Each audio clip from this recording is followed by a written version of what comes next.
বিশ্ব নবীকে পৃথিবীতে পাঠাবেন।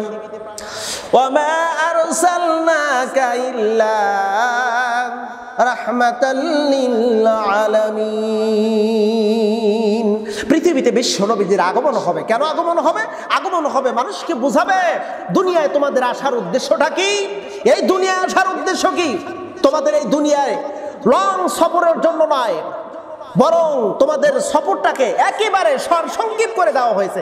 একেবারে সংক্ষিপ্ত সময় সফর করবে, চিরস্থায়ী আখিরাত গড়ার জন্য বেশি পুঁজি সংগ্রহ করবে।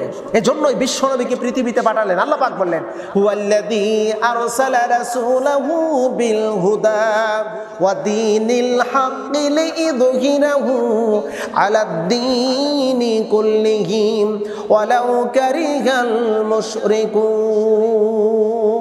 জোরে করুন একটু সুবহানাল্লাহ। আল্লাহ পাক পৃথিবীতে প্রেরণ করেছেন শত শত হাজার হাজার লক্ষাধিকের উপরে নবী এবং রাসূল। তাদের উদ্দেশ্যটা কি ছিল? আল্লাহ পাক বলেন, তাদের উদ্দেশ্য ছিল, আমি নবী রাসূল প্রেরণ করেছি, সাথে দিয়েছি হুদা এবং হক। উদ্দেশ্য হলো আকাশের নিচে জমিনের উপরে আল্লাহর দ্বীন কায়েম করবে। কিন্তু দুঃখজনক, মুশরিকরা তা পছন্দ করে না। আল্লাহর জমিনে আল্লাহর দ্বীন কায়েম হোক, এটা মুশরিকরা চায় না। বিশ্বনবীকে পৃথিবীতে প্রেরণ করবেন। রাসূল আমার যখন পৃথিবীতে আসলেন, আসার সঙ্গে সঙ্গে কিছু বাতিল, কিছু কুসংস্কার সমসাময়িকের জন্য একটা পৃথিবীর একটা নব্য পৃথিবী যেন নতুন করে একটা সৃষ্টি হলো, এরকম একটা আল্লাহ পাক সংস্কার করে দিলেন। কিরকম সংস্কার?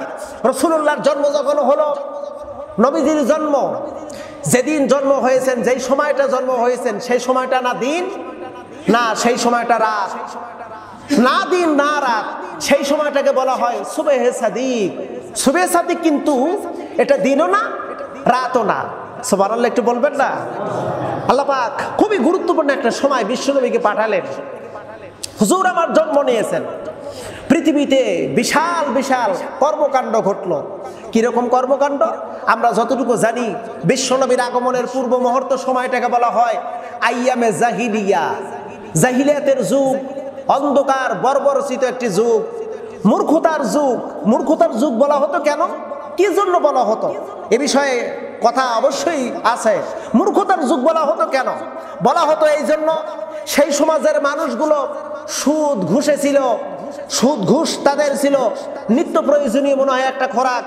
তারা ছিল অন্যায় দুর্নীতি, রাহাজানি, খুন, লুটতরাজ ইত্যাদি ইত্যাদি। এক কথা হলো অসামাজিক কর্মকাজ তা ছিল ওদের, যার কারণে ওই সময়টাকে বলা হতো আইয়ামে জাহিলিয়া, অর্থাৎ মূর্খতার যুগ। আচ্ছা, আপনাদের কাছে জিজ্ঞাসা করি, আপনারা বলেন তো, এই বিজ্ঞানের যুগ, আধুনিক যুগ, এই স্মার্ট যুগেও কি এই সমস্ত কাজ হয় না? সুদ ঘুষ জেনা ব্যভিচার লুট দুর্নীতি হচ্ছে না? তাহলে দেখেন পার্থক্য কতটুকু। পার্থক্য নাই, পার্থক্য শুধু এতটুকু পার্থক্য। রাসূলুল্লাহর সেই সময়টা ছিল আজ থেকে 1400 বছর আগের, আর 1400 বছর পরের। আমরা কিন্তু মুসলিম, আমাদের ভিতরে ইসলাম আছে, জ্ঞান আছে, কোরআন হাদিসের ইলম আছে, কিন্তু তারপরেও এই সমস্ত মূর্খতার কাজ আমাদের ভিতরে কেন? কারণ হলো আজ পর্যন্ত সঠিকভাবে ইসলাম বোঝার মতন সুযোগ আমাদের হয়নি। সঠিক ইসলাম কি? ইসলাম বলতে আমরা শুধু বুঝি নামাজ, রোজা, হজ, কিছু দান সদকা, এইটুকুই বুঝি ইসলাম না। এটার নাম ইসলাম না। ইসলাম হলো কমপ্লিট কোড অফ লাইফ, পরিপূর্ণ জীবন ব্যবস্থার নাম হলো ইসলাম, পরিপূর্ণ জীবন ব্যবস্থার নাম হলো ইসলাম। আর কোরআনুল কারীমে আল্লাহ পাক বলেছেন তিবিয়ানান লিকুল্লি শাইইন, ও নবী, প্রত্যেকটা বিষয়ের সমাধানের জন্য আমি কোরআনুল কারীম নাজিল করেছি। অর্থাৎ পরিপূর্ণ জীবন ব্যবস্থা যখন হয়ে যাবে, তখন মানুষ জাহিলিয়াতের যুগ থেকে আলোর যুগের ভিতর প্রবেশ করবে, মূর্খতা থেকে আলোর ভিতর প্রবেশ করবে। হুজুর আমার জন্ম নিলেন, আইয়ামের জাহিলিয়াতের যুগের মানুষেরা তাদের পৌত্তলিকতা, তাদের কুসংস্কারটা কতটুকু ছিল? কুসংস্কারটা ছিল কাবা ঘরের ভিতরে দেবতা রেখেছে, দেবতা, তাদের দেবতা, মূর্তি। মূর্তি কিসের মূর্তি? ধরেন বংশীয় একটা মর্যাদা আছে, আমার বংশের এই মূর্তিটা হলো সবচাইতে সর্বশ্রেষ্ঠ, কাবা শরীফের মধ্যে রাখতে হবে। এভাবে মক্কার একটা নয়, দুইটা নয়, অসংখ্য গোত্র থেকে 365টা মূর্তি, বড় বড় মূর্তি, ওই মূর্তিগুলোকে ওরা দেবতা মনে করতো। এক একটা দেবতার এক একটা ক্ষমতা তারা মনে করতো। লাত, মানাত, হবল, ওজ্জা, এরকম ভাবে 365টা মূর্তি কাবার ভিতরে। বিশ্বনবীজির জন্ম হলো, আল্লাহ পাক রব্বুল আলামিন আবহাওয়াটা পরিবর্তন করে দিলেন, এত সুন্দর আবহাওয়া করে দিলেন গো হুজুরের জন্য। আল্লাহ পাক এটা একটা ছিল হাদিয়া, বিশ্বনবীজির জন্য ছিল এটা একটা হাদিয়া। আল্লাহর হাবিব জন্ম নিলেন, কাবার ভিতরে যত মূর্তি ছিল সবগুলো মূর্তি উলট পালট হয়ে পড়ে রয়েছে।